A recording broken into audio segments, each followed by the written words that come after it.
Hello, Western Civ 105. Welcome to week 7. And I just want to say a few things that I want to continue to just mention that I'm so happy with the quality of work that I'm getting. Only one thing. I'm still having too many papers being sent in on Sunday that have no dates for time periods. I'm really going to start cracking down on this, and some of you already had some points removed, and me mentioning dates, question mark. I'm going to be taking off more, okay? Because I grade very easy. But I mentioned this in an announcement before, and I'm going to say it again. A history paper is not a history paper without dates. And so I don't have you memorize them.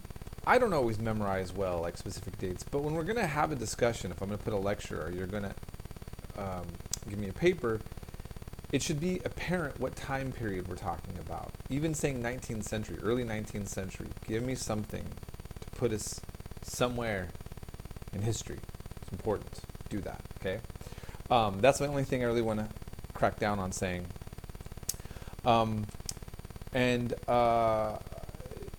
Last week, I mainly just had you guys watch documentaries, but you really did seem to get a lot out of the information. It was a lot to take in, but I'm happy with what I was seeing. Again, what you guys were seeming to be absorbing.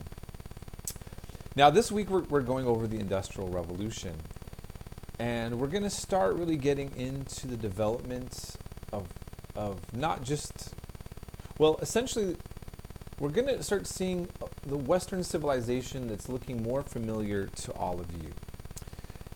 Industrialization and factories and going to work and having issues with work and these kind of struggles. There will be a lot of topics that we're going to hit on that are directly a part of the political discourse that is taking place right now in the United States and Europe. But especially for America, I have to say. For the United States, that is, specifically.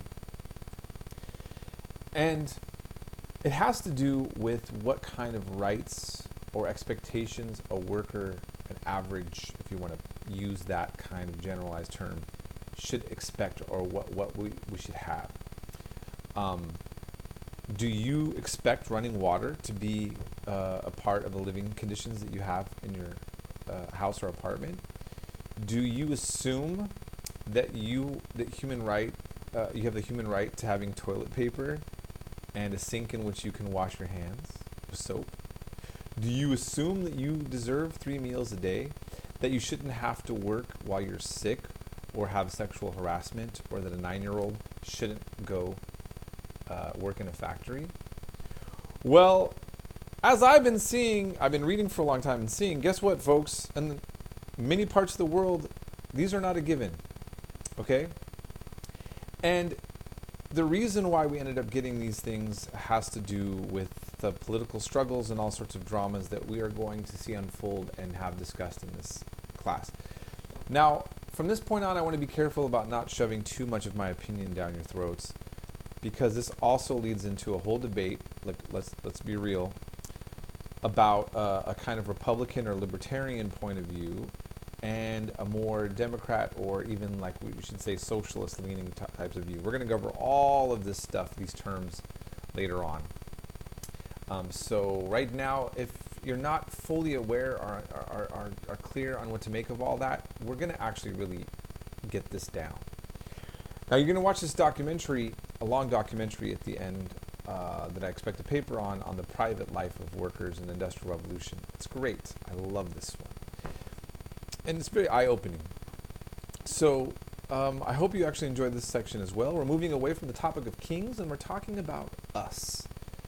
That, when I say us, I'm assuming that most of you going to Modesto Junior College are not descendants of aristocrats. We are not folks that went to the elite private schools and all of that. And so working class America, or people coming from abroad studying, this is the environment that Modesto Junior College is, a community college. So yes, this is going to be very insightful for you.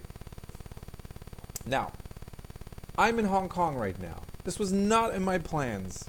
In my traveling, as we've been going through, I've been learning, oh, wow, so many things. So I wanted to stay in Thailand, to be honest. I've been studying Thai. I've been really getting into it. And, but the visa situation, how long you can stay in places. I mean, I loved Europe. I loved being in Leiden.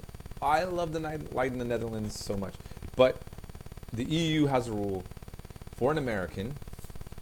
You can stay 3 months in a European country and somewhere in the EU, and then you have to be gone for 90 days before you can return.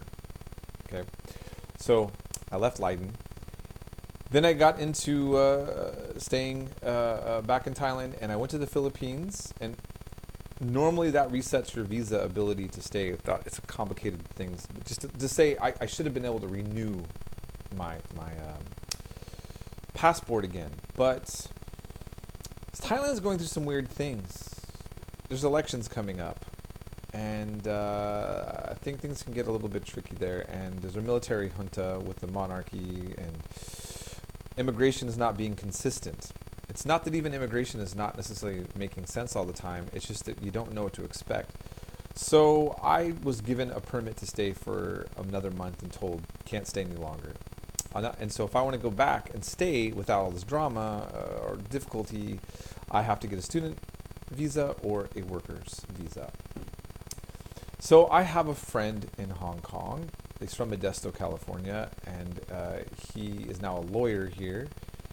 He learned Mandarin Chinese fluently. He was living in China for a long time, and now we're in Hong Kong. That's where he's working. And what a trip! I mean, we're talking about so many buildings here. That's all I see is big and hills, and it's the biggest city I've ever been in. I thought Makati and Manila, actually, prior to this, when I went to the Philippines, I was overwhelmed with kind of the buildings and the traffic and all that. But Hong Kong now wins. What's wild to me, though, is that Hong Kong seems to be so calm, and traffic is relatively chill, and you feel pretty safe. And I don't know, it's weird. I mean, I'm just getting here. Getting used to things, but everything is just high rises. So I'm in my friend's place now. He's a lawyer. He makes good money, right? I'll show you the size of this apartment. Okay, so here's the living room. I'm sleeping on this IKEA couch. And he's got the little kitchen. I wanted to show you this amazing view, but the lighting, I just don't know if we're going to be able to get the... I'm on the 36th floor. I can see the ocean from here too, but and you can see your neighbors in the windows. You can see a lot of things if you wanted to be a peeping Tom. There's a small little bathroom. You have this area here for the clothes, and then this is his room. He's at work, and let's see if I can get the view here from his spot. It's still just all buildings and the lighting, but if you can kind of see all this down here, right? This little place is $2,800 a month rent. $2,800 a month rent for this. This is the average size, basically, for people who are also doing very well out here. I went to a party, and it was like a bunch of very wealthy, highly educated people younger than me, just a part of these really mover and shaker type of jobs, and it's just weird. We're all crammed into a room, and everybody seems pretty comfortable, but it's the micro existence. And what I saw yesterday was really kind of beautiful and disturbing at the same time. So it's a Sunday, I go downtown, and I see all of these Filipino women, hundreds and hundreds, all sitting out on the sidewalks and in the streets on cardboards, and they're eating. It's like a picnic. It looks like a festival, and it would look really kind of fun and nice if it was a park and that kind of thing. But this is imagine being in the middle of downtown somewhere, and it's just this random, everybody's just hanging out there, and then start dancing and stuff. So this kind of atmosphere had a good vibe to it, but it also was like, what's going on? And I found out that what the problem is, I don't know if when it was a problem or what the situation is that almost all these women work as domestic workers for like wealthy people. They're the maids or the cooks or the nannies. If they do have a boyfriend or a husband, they're not with them here. So they're alone, and they don't even usually have their own room. They might have just a bed or a floor or something to sleep on in these little small places. So when they get their day off, they want to hang out and have fun. And somehow, I don't know how this social network connection happened, but all the Filipino women that are in these situations where they have nowhere to hang out just all meet there. And there apparently isn't a park big enough, or I don't know, like I went up a park, a very beautiful hill, but you have to go really high up on the steep hill, and I don't know if it would fit all of them or not, or if they're even allowed to, but it kind of blew my mind. And you think about like space and treatment of workers, right? And this is what we're talking about, industrialization and the treatment of workers and how people are treated, and what kind of conditions we'd expect to be able to live in, and it just blew my mind, really, on so many levels. It made me think about many things, right? And so I don't know. At this point, there's nothing much more I can contribute to that conversation to say that the world is not equal, it's not balanced, and everybody gets different experiences.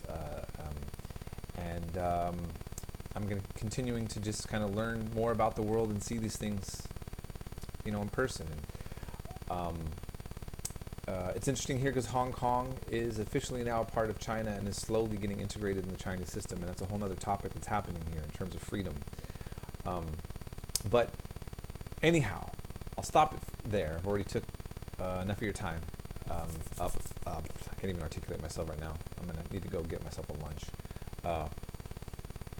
Everybody have a good week. Please communicate with me and ask me questions if you need anything. I've been a little bit slow on communication because of having to do this quick trip, but I'm going to be very focused on grading and answering from now on. So I'm back on track, and we'll stay in touch if you need me.